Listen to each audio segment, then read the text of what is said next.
Paz do Senhor aos alunos e alunas do curso de missionários, missionárias evangelistas da Faculdade FASEB.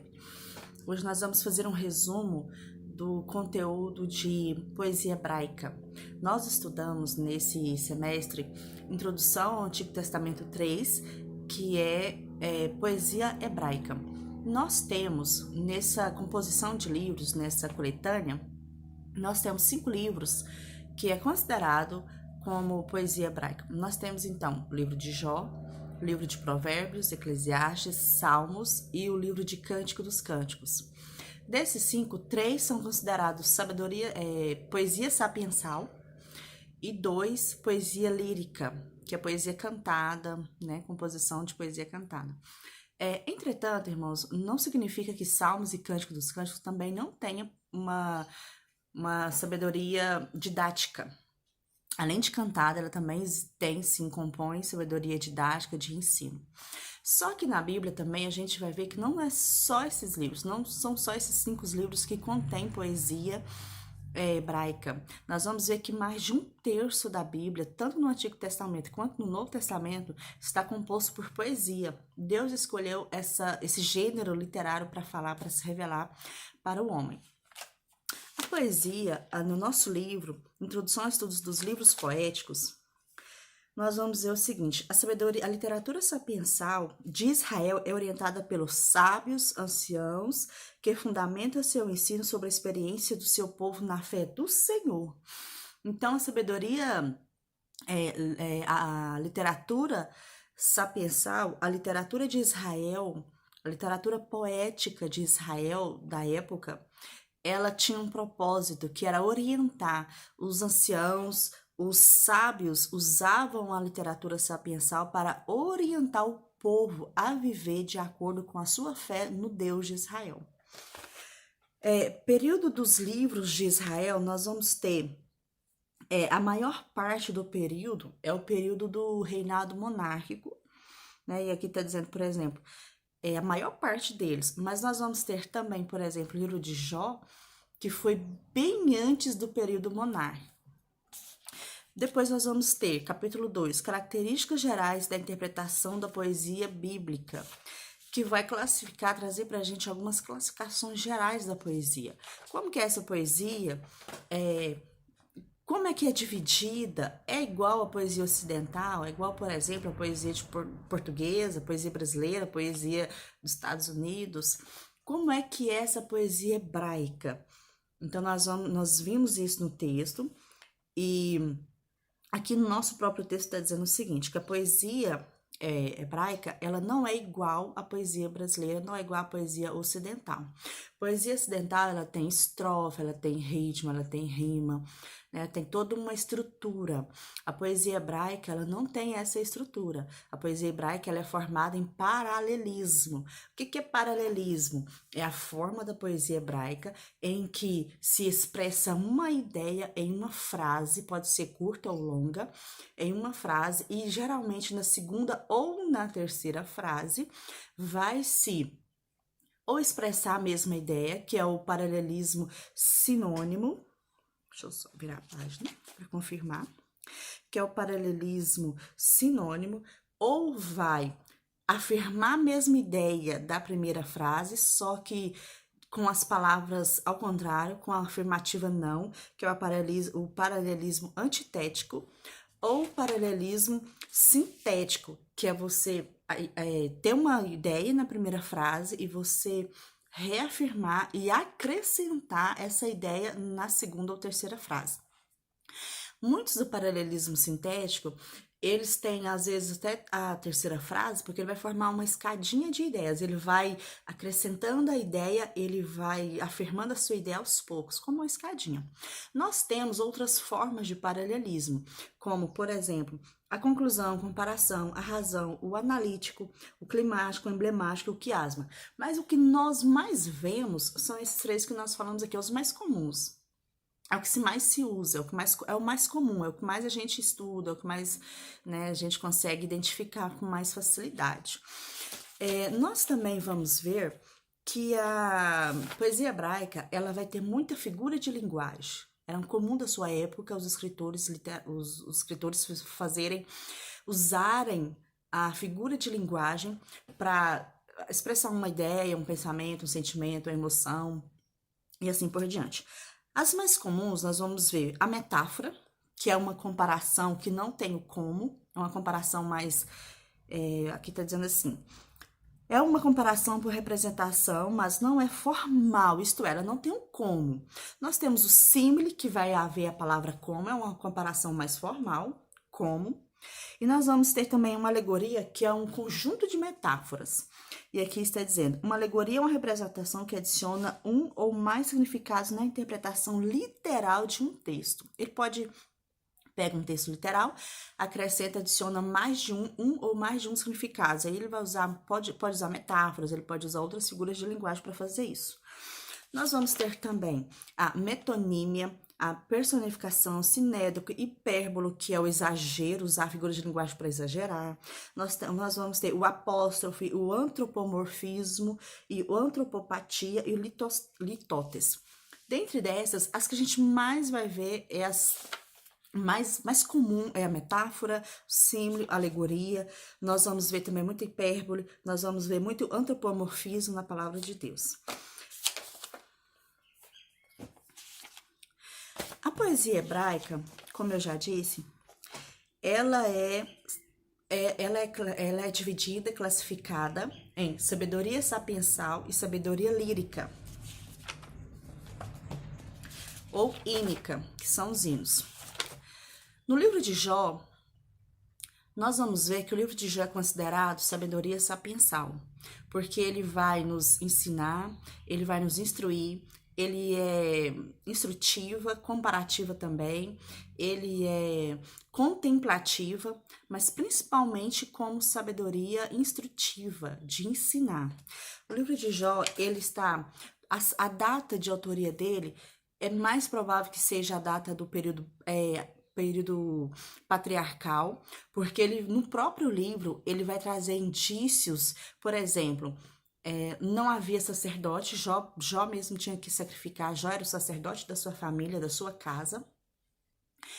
A forma de sacrifício, a forma que, como é descrito a riqueza, todo o cenário do capítulo 1 de Jó, capítulo 1, capítulo 2, até no final, nós vamos ver que, quando você observa as palavras, as próprias palavras do texto, vai indicar que Jó, a datação de Jó, o período que Jó viveu, cerca de, provavelmente, período patriarcal. E nós vamos ver que a autoria de Jó, existem algumas teorias que vai dizer que é Moisés, outras vão dizer que é Salomão, até mesmo Ezequias e assim por diante. Mas a mais indicada por estudiosos, a que mais estudiosos indicam é Moisés, porque Moisés viveu um período mais próximo de Jó, tudo indica que seria ele, a forma escrita, né, e a forma que ele descreve Jó. O título leva o próprio nome de Jó. Cenário histórico, como eu já disse, é esse cenário antes da monarquia, antes no período patriarcal. A posição geográfica, nós vamos ver que Jó era da antiga cidade de Uz. Teologia e propósito do livro de Jó. O propósito e a teologia do livro de Jó, o nosso próprio livro, ele vai dizer que é demonstrar como que é essa teologia do sofrimento. Para que Deus permite o homem sofrer? Por quê? Por que tudo isso acontece com o ser humano, com o homem? Então, o livro de Jó vai tratar questões acerca do sofrimento humano, acerca de como o homem, se esse homem é justo, é válido esse homem sofrer, mesmo ele sendo justo, mesmo ele servindo a Deus. Então, o livro de Jó vai tratar acerca dessas questões da vida prática, do sofrimento, esses questionamentos. Nosso livro ainda vai dizer que o livro ainda apresenta grandes características doutrinárias, como os personagens como Jó, os amigos, Deus e Satanás, nas situações agruras, infortúnios e sofrimentos, situações da vida, no ambiente, na natureza, no espaço, no tempo, na ação sobrenatural de Deus, na soberania e exaltação de Deus, nas aparentes injustiças vivenciadas por Jó, um apontamento profético no sofrimento do Messias. Então, além de tudo isso, Jó também, o livro de Jó também vai fazer uma tipologia, vai apontar o sofrimento do Messias. Assim como um homem justo, que fugia da aparência do mal, sofreu e venceu esse sofrimento, nosso Messias também, um homem justo, que não havia pecado, passou por um sofrimento e sofreu esse sofrimento. O livro de Eclesiastes, ou o livro do pregador, ele vai falar acerca de questões práticas da vida, a existência humana. E engraçado que o livro de Eclesiastes, ele vai trazer uma visão pessimista da vida no primeiro propósito, no primeiro impacto. Quando a gente olha o livro de Eclesiastes, você vai ver que o autor, ele tem uma visão muito pessimista, ele descreve uma visão muito pessimista da vida. Autoria e data. O autor é Salomão, que é a palavra do pregador, filho de Davi, rei de Salomão. Em favor do livro, nós temos o próprio livro de Eclesiastes vai dizer que é Salomão. A sabedoria de Salomão é refletida aqui, ou seja, todos os pensamentos descritos vai refletir, faz referência a Salomão. E a proximidade de Eclesiastes 9:17 com algumas passagens do livro de Provérbios. Contra a autoria de Salomão, nós temos uns críticos que é contra. O autor do texto sagrado é um possível sucessor de Salomão, está dizendo que pode ser um possível sucessor, e Salomão não seria um autor de um livro tão profundamente pessimista. E aí, irmãos, nós vamos ver o conteúdo. O conteúdo de Eclesiastes, como eu já disse, está dizendo assim, a futilidade da vida em suas vaidades. O autor, ele começa a analisar, fazer uma análise do livro, e ele vai começar a usar as futilidades da vida. Na verdade, ele está querendo dizer o seguinte, no final do livro ele vai dizer o propósito. Tudo é fútil, tudo é vaidade sem Deus. Nós estamos vivendo a existência humana, ela só tem sentido quando esse ser humano coloca Deus nessa vida ou coloca Deus acima dessa vida. Que tudo isso aqui é vaidade, tudo isso aqui é passageiro. O livro de Eclesiastes também vai retratar acerca da eternidade humana, dessa eternidade. Ele vai dizer, olha, isso aqui tudo é passageiro, isso aqui tudo é vaidade. E ele vai dizer, há tempo para todas as coisas, há tempo para nascer, tempo para morrer, tempo para plantar, tempo para arrancar. Isso está falando da eternidade.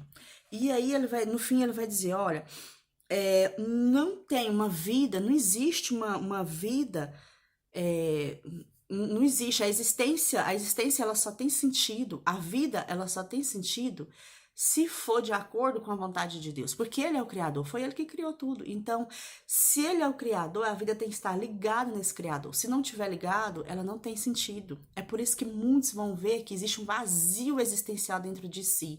Esse vazio é o lugar de Deus, porque Ele é o Criador.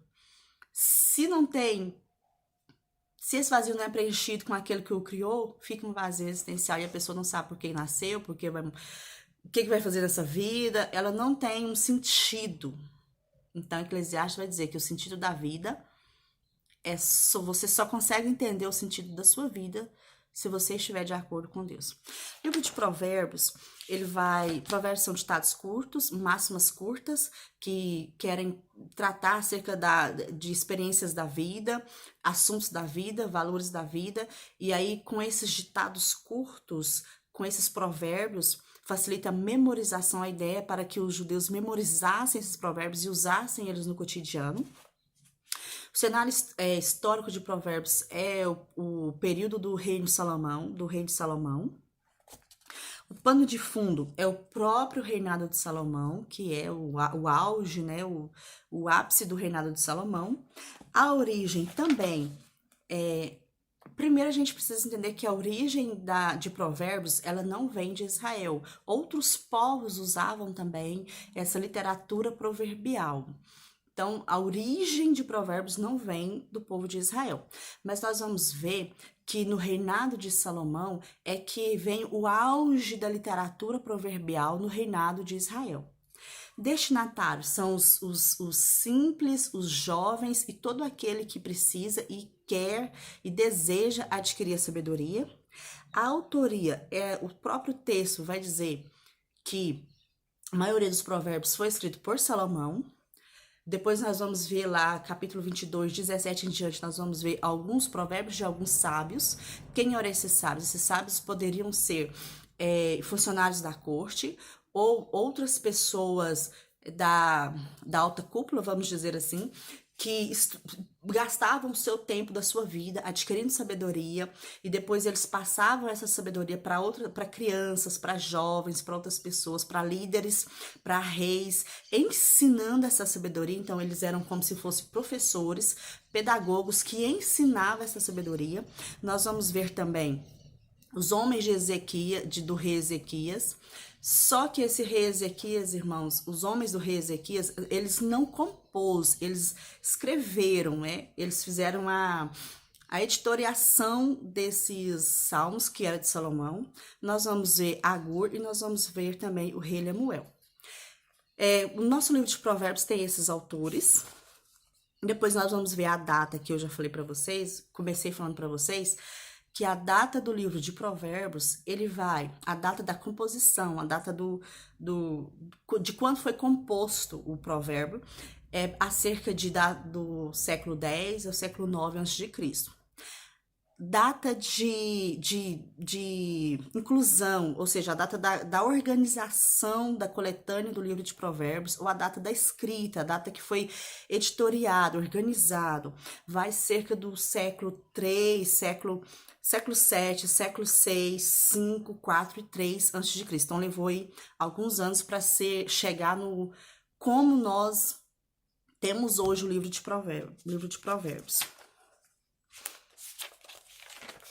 Nós vamos ver o objetivo do gênero proverbial é ensinar sem argumentar ou debater, estimular o pensamento por brevidade aguda e imagens de pensamento, ilustrações claramente identificáveis e compreensíveis, divulgar o saber popular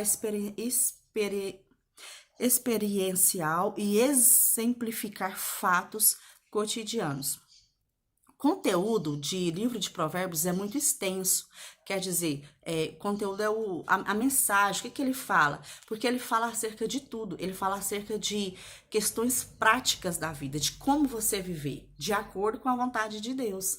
E aqui, dentro desses assuntos, nós vamos ter muito, disciplina, instrução, correção, repreensão, conselho, decisão, prudência, entendimento, temor, discrição, conhecimento de mestre, ensinar, doutrinar, lei de Deus, mandamento.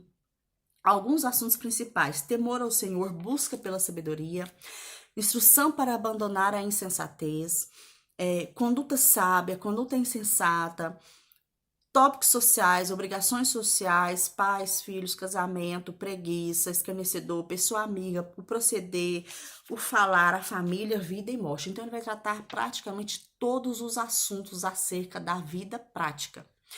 E é interessante observarmos que o livro de Provérbios, ele difere de outros provérbios, porque o livro de Provérbios, ele vai te dar conselhos práticos, conselhos sábios, a como você viver uma vida de acordo com a vontade de Deus, colocando sempre Deus no centro, sempre Deus em primeiro. Como você vai viver uma vida de acordo com a vontade do Senhor. O livro de Salmos, irmãos, é uma composição, um poema lírico, né? É um conjunto de poemas líricos em que os salmistas eles vão escrever hinos, poemas cantados e poemas também para oração, para falar. Nós vamos ver que os autores do livro de Salmos não é só um. Nós vamos ter Davi como autor, nós vamos ter Asaf, nós vamos ter os filhos de Corá, nós vamos ter Moisés, nós vamos ter o rei Ezequias, nós vamos ter muitos salmos que não têm autoria. Nós vamos ter, dentre muitos outros, nós vamos ter Salomão, Remá, nós vamos ter Etam, nós vamos ter Ageu, nós vamos ter Jeremias, Ezequias, que eu já falei, nós vamos ter Esdras e outros autores desconhecidos. Porque o livro de Salmo é uma coletânea dos melhores e maiores hinos de louvor e de adoração a Deus do período de Israel. A data do livro de Salmos, ela vai desde mais ou menos cerca de 1400 a.C. até o fim do pós-exílio. Então é cerca de mais ou menos 1400 a 440, mais ou menos cerca disso. Tema por que 1400? Porque nós vamos ver aqui mais ou menos, nós vamos ter aqui Salmo de Moisés. Moisés viveu mais ou menos nessa época. Então é cerca de provável. Os salmos, eles são orações e louvores individuais, orações e louvores coletivos, quer dizer, ele servia para fazer o culto individual, para a pessoa orar individual, mas ele também servia, há também salmos que servem para o culto coletivo de Israel. Confissões, hinos de louvor a Deus, cânticos de Sião, cidade de Deus, canto de peregrinação e também os salmos régios, escritos pelo rei ungido do Senhor para ele ou a respeito dele.